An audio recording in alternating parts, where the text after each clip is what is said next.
বলতেছিলাম বাংলাদেশের প্রায় ৩০ লক্ষ যুবক যুবতী আজকে অনলাইন জুয়াতে আসক্ত। মুহতারাম হাজরিন, আপনারাই বলেছেন, রব্বি করিম বলেছেন ইন্নামাল খামরু, নিশ্চয় মদ এবং জুয়া হারাম করেছেন কে? সুতরাং জুয়া আপনি অনলাইনে খেলেন আর অফলাইনে খেলেন, এই জুয়ার মাধ্যমে আপনি লক্ষ টাকার মালিক হতে পারবেন, জুয়ার মাধ্যমে আপনি কোটি টাকার মালিক হতে পারবেন, আপনি রাজপ্রাসাদ তৈরি করতে পারবেন, আপনি প্রাডু গাড়ি নিয়ে আপনি চলাফেরা করতে পারবেন, সুজুকি বাইক নিয়ে আপনি চলাফেরা করতে পারবেন। কিন্তু শুনে রাখেন, আপনার জীবনে শান্তি আসবে না।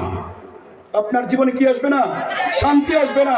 যারা অবৈধ পন্থায় কোটি কোটি টাকার মালিক হয়েছে, আপনি পার্সোনালি জিজ্ঞাসা করেন, আব্দুল করিম ভাই, আপনাকে তো আল্লাহ তাআলা কোটি টাকার মালিক বানিয়েছেন, আপনার অবস্থা কি?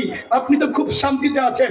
আপনি পার্সোনালি যখন জিজ্ঞাসা করবেন, তখন ওই ব্যক্তি বলতে বাধ্য, না, যদিও দেখতে পাও আমি কোটি কোটি টাকার মালিক, আমার একটা রাজপ্রাসাদ আছে, আমার গাড়ি আছে, বাড়ি আছে, ক্ষমতা আছে, কিন্তু আমার অন্তরে শান্তি নাই। আমার অন্তরে কি নাই?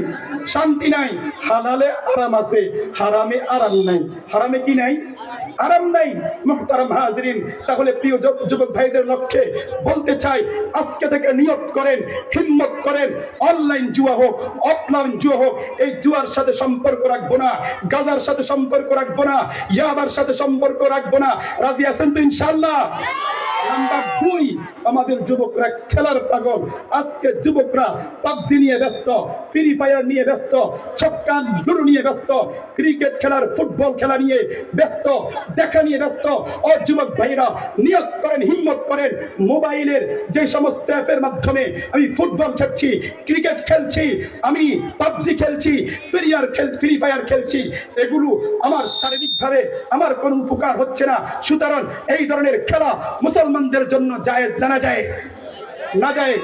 নিয়ত করেন, হিম্মত করেন, ইনশাআল্লাহ আজকে থেকে পাবজি খেলবো না, আজকে থেকে ফ্রি ফায়ার খেলবো না, আজকে থেকে ছক্কা খেলবো না, আজকে থেকে লুডো খেলবো না। কারা কারা রাজি আছেন আল্লাহ তাআলাকে দুহাত তুলে দেখা দেন। নারে তাকবীর, লিল্লাহি তাকবীর। মুহতারাম হাজরিন, এটি আমার প্রিয় যুবক ভাইদের উদ্দেশ্যে বললাম। এবার